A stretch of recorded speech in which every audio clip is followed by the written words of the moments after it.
Fatherless behavior continues to trend on TikTok, and it is time that dads took power back. Let's get into it. I kissed 7 guys in the same friend group. Oh shoot. When was this? Recent?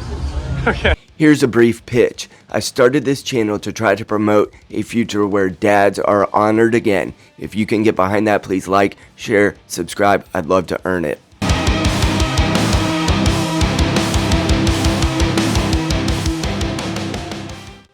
I don't know what about it, but calling a guy your daddy is, I don't know, it like does something to me. Like, you know, it's like, you know, you're the baby girl and he's daddy.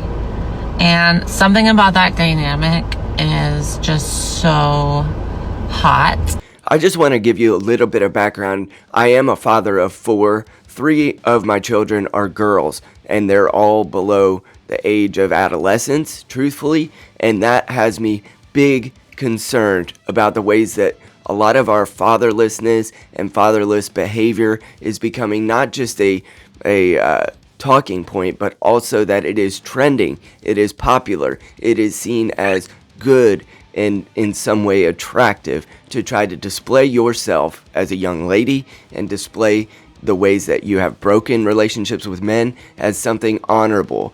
Perhaps not honorable, but let's say that it doesn't escape giving you clout on TikTok for trying to shake your body and trying to put into the forefront the ways that you grew up without a dad and how that has affected you. Of course, we know that there are financial incentives that are inherent to doing these kinds of behaviors on the internet, and even saying that your fatherlessness was in some way contributing to your negative relationships with men, even if you did have a dad. However, we need to look truthfully at the numbers behind and the motivation behind why a society has let fatherlessness become so rampant.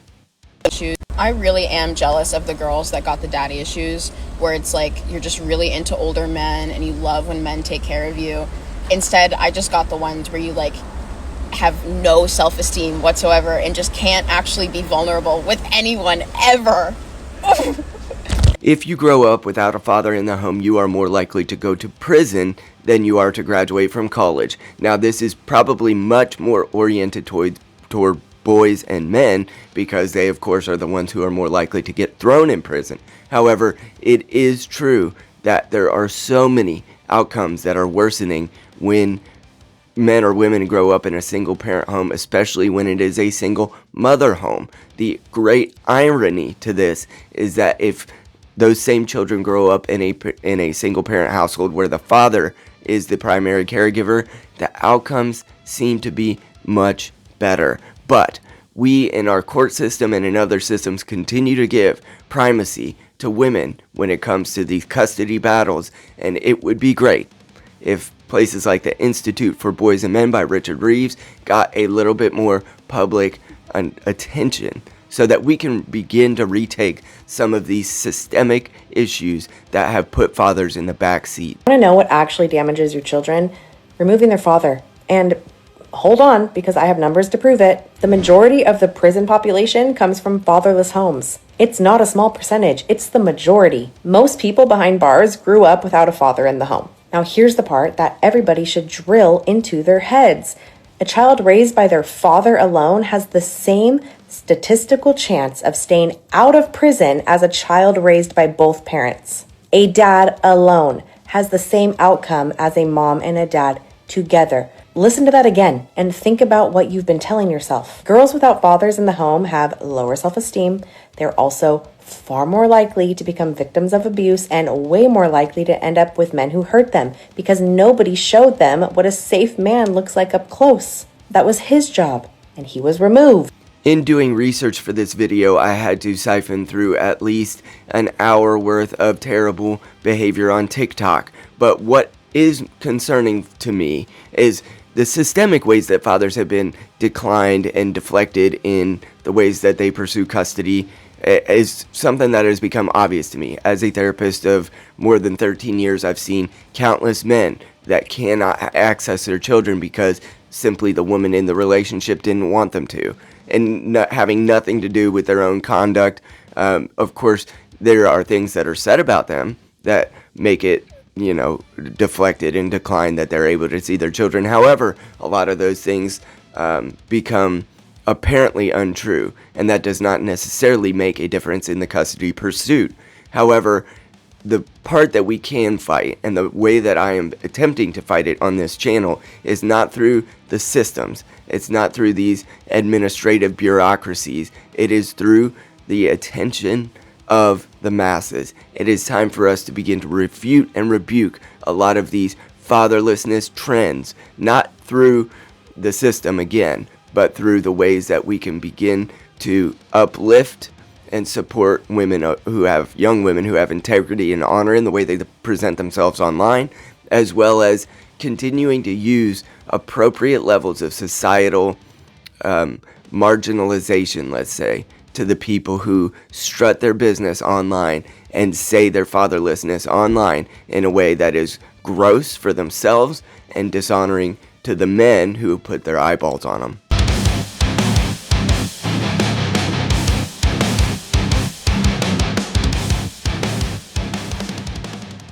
Of course, I see the irony that I will use a thumbnail that has one of these young ladies on it.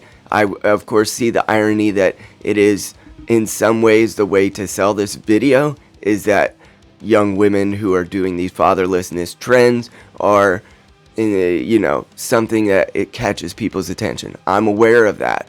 And I would use that in such a fashion to try to begin to start the narrative that it's time to rebuke these behaviors, it's time to put them to sleep, and it's time for fathers to be restored in their place of honor, their headship in the household, and their ability to access their children even when a custody battle or divorce is occurring. It is time for men.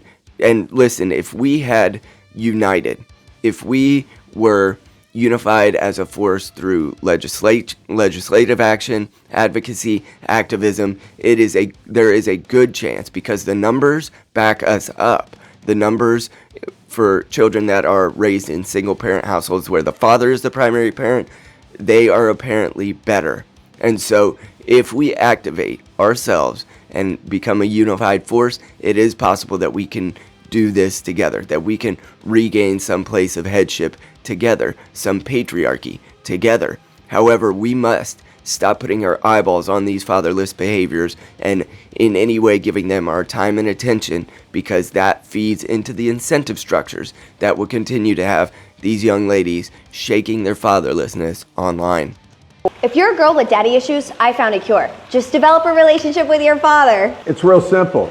All she had to do was call me. 21 to 22% of the children in the U.S. right now live in single mother households. In contrast, there are about 5% which live in single father households. So for those of us who are statistically analyzing this, and some of the ways that you can use this for argumentation is to say that women are 4 times more likely to be awarded single parenthood and primary parenting of these children who end up in divorce decrees or other separation decrees. So women, just for sake of clarity, are 4 times more likely to be honored with the single parent, custody.